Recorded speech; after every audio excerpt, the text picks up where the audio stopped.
और चंद्रपुरी में मौजूद हैं सीएम भूपेश बघेल। सीधा वहीं का रुख करते हैं। विभिन्न जातियां हैं, उनकी अपनी संस्कृति है और उस संस्कृति को बढ़ावा देने का काम हमारी सरकार लगातार कर रही है। हमारे जनजाति बस्तर में भी है, सरगुजा में भी है। आइए संस्कृति मंत्री जी। संस्कृति का नाम लेते ही संस्कृति मंत्री जी पहुंचे, मैं उनका स्वागत करता हूं।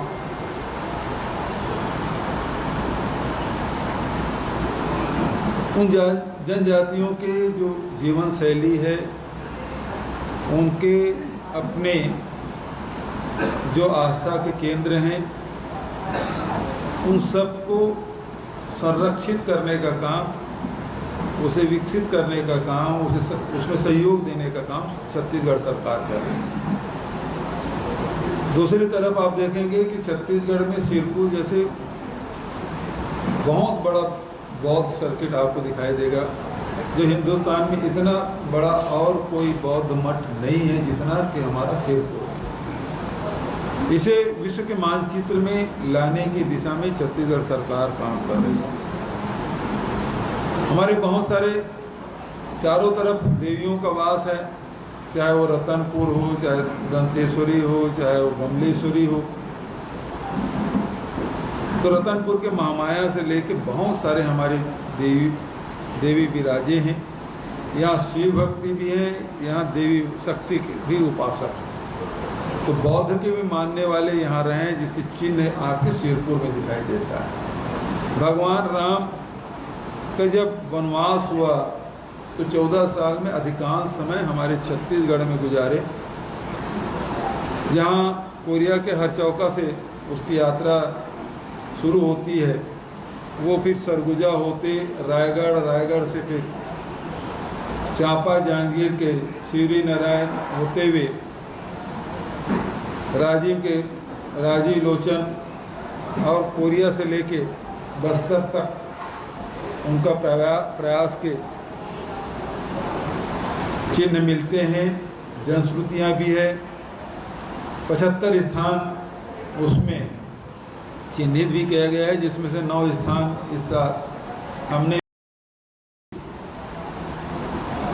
धरोहर है, पौराणिक ऐतिहासिक जो धरोहर है, हमारी जो मान्यता है, हमारी जो जनश्रुति है, सबको हम संरक्षित करने का काम कर रहे हैं। तो इसी कड़ी में आज चंदखुरी में बहुत ही माता कौशल्या के मंदिर, मूर्ति तो पहले से बनी हुई थी, मंदिर भी था, उसको जीर्णोद्धार किया गया। जो तालाब है उसे बहुत सुंदर विकसित भी किया गया और उस एरिया को बहुत बढ़िया सजाने का काम किया गया। बाइसीट एरिया भी आ गए हैं। आरन क्षेत्र में ही चंदखुरी गांव है और उसमें हम लोग आज इसकी शुरुआत करेंगे। तो माता कौशल्या, क्योंकि दक्षिण कौशल है, माता कौशल्या के मायके है, इसलिए राम को छत्तीसगढ़ के लोग भांचा के रूप में देखते हैं। हम भांचा मानते हैं। उम्र में मामा कितना भी बड़ा हो, यदि छोटी बहन है, उसके बच्चे भी हैं, तो और उम्र में बहुत छोटा हुआ, लेकिन भांजा का पैर छूने की परंपरा है हमारे छत्तीसगढ़ में, इसलिए कि हम भांजा राम करते हैं। तो अपने भांजा में राम को हम लोग देखते हैं, इसलिए भांचा राम। और हम लोग मिलते हैं तब भी राम राम, बीजा होते हैं तब राम राम, हम धान भी नापते हैं तब राम राम। पहले सबसे पहले राम, और फिर राम नामी आपने देखा होगा पूरे शरीर में राम राम का गुदना, यह और हिंदुस्तान में कहीं नहीं मिलेगा, हमारे छत्तीसगढ़ में मिलेगा। पूरे शरीर को ही मंदिर बना लिया उन्होंने, पूरा राम राम, पूरे सर से लेकर पैर तक। कपड़ा भी ओढ़ते हैं उसमें भी राम राम। तो हमारे संस्कृति में रचा बसा है और उसे हम सब छत्तीसगढ़ में भगवान राम को भांचा राम के रूप में, वनवासी राम के रूप में, सबरी के राम के रूप में हम लोग जानते हैं, मानते हैं, पूछते हैं और अपना एक रिश्ता हम सबके साथ है। तो आज रामनवमी के पुनः आप सबको बधाई और शुभकामना देते हुए सब लोग अब वहाँ चंदखुरी जाने के लिए सब विधायक साथी लोग सब आते जा रहे हैं। मैं सबका स्वागत करता हूँ। केसकाल के विधायक भी आ गए हैं, नारायणपुर के भी विधायक पहुँच चुके हैं, तो सब साथी लोग आते जा रहे हैं। मैं उन सबका स्वागत करता हूँ। आप सबके तरफ से कोई सवाल हो, ये वहाँ चंदखुरी में 3 दिन का कार्यक्रम होगा, जिसमें हमारे राष्ट्रीय स्तर के भी कलाकार होंगे, हमारे छत्तीसगढ़ के भी कलाकार होंगे, रामायण मंडलियाँ भी होगी और 3 दिन तक के बढ़िया कार्यक्रम, बहुत ही सुंदर प्रस्तुतियाँ होंगी। आप सब उसमें आमंत्रित हैं। क्योंकि शारदीय नवरात्रि है तो सेवा गीत भी होगा, राम भजन मंडलियाँ भी आएगी, मानस गान के टीम भी लोग आएंगे। तो अलग अलग प्रकार के कार्यक्रम आयोजित किए गए हैं, उस सब में आप सबका स्वागत है। आपकी तरफ से कुछ स्थापित करने का एक क्रम आया है, एक माइलस्टोन कायम हो रहा है आज। पुराने समय में राम को तो याद करने वाले राम की माता को क्यों बोलते?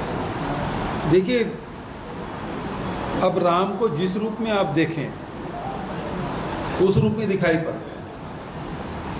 एक मजदूर जब मेहनत करता है और श्रम से थक जाता है, तब भी राम को याद करते हैं। उसके राम अलग हो सकते हैं, एक किसान का राम अलग हो सकता है, एक जो कुछ चाहते हैं उससे वो भी अलग राम हो सकते हैं।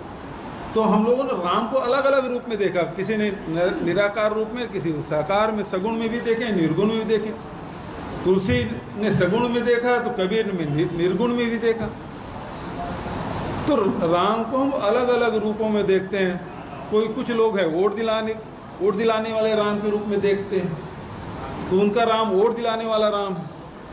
हम लोग उस परंपरा के हैं कि जिसमें महात्मा गांधी के राम, जो मरते समय भी हे राम करके अपने प्राण त्यागे। तो राम तो सर्वव्यापी है, अब देखने वाले जिस रूप में देखें। लेकिन 15 साल सत्ता में रहते हुए भी राम के नाम से सत्ता तो पा ली, लेकिन माता कौशल्या के लिए उन्होंने कुछ नहीं किया, राम वनगमन पद के लिए कुछ नहीं किया। जब चुनाव आता है तब उनको राम दिखाई देता है।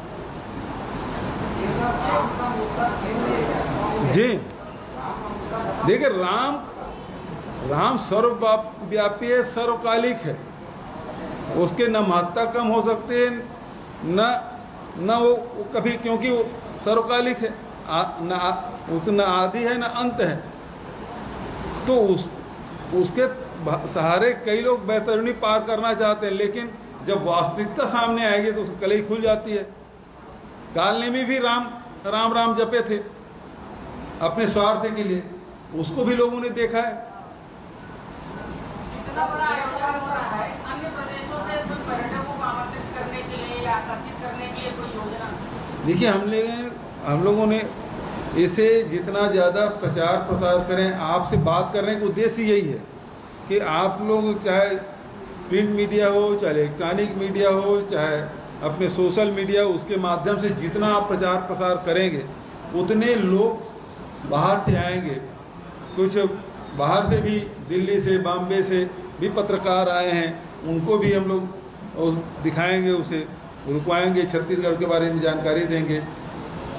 तो कैसे बाहर के लोग ज़्यादा से ज़्यादा आएँ, टूरिस्ट कैसे आएँ, छत्तीसगढ़ की संस्कृति के बारे में कैसे लोग ज़्यादा से ज़्यादा जाने, ये हमारी कोशिश। प्रकाश जी, एक सवाल है मेरा, उत्तर प्रदेश में राजा राम चलेगा कि भाषा राम चलेगा? देखिए, हम तो रघुपति राघव राजा राम पतित पावन सीताराम, और छत्तीसगढ़ से उनका नाता रहा। उनकी माता छत्तीसगढ़ से है, तो भगवान राम के व्यक्तित्व के निर्माण में छत्तीसगढ़ के अलग ही महत्व है और महत्वपूर्ण भूमिका है कि माता कौशल्या चूँकि यहाँ की बेटी है छत्तीसगढ़ की, और इसलिए कहीं न कहीं भगवान राम के व्यक्तित्व के निर्माण में छत्तीसगढ़ के जो जनजीवन है, यहाँ की जो संस्कृति है, उसका जरूर उसके प्रभाव पड़ा होगा। तो जो इतना विराट उनका व्यक्तित्व दिखाई देता है भगवान राम का, उसमें छत्तीसगढ़ का अपना योगदान है, इसे कभी न कम किया जा सकता है न कमतर किया जा सकता है। तो सर जनवरी में कोई असर दिखेगा? मैं इसको चुनाव से लेकर जोड़ा ही नहीं। हम वोट, पूछ रहा हूँ, देखिए कैसा है? जो वोट लेने वाले हैं, वोट दिलाने वाले राम वोट दिलाने वाले के रूप में देखते हैं। हम लोग तो महात्मा गांधी के, हम लोग कबीर के, तुलसी के राम, हम सबरी के राम, कौशल्या के राम, भांचा राम, वनवा। तो रायपुर की अभी आप तस्वीरें देख रहे थे जहां सीएम भूपेश बघेल कह रहे थे कि राम को जो जैसे देखना चाहता है उस तरीके से देखता है।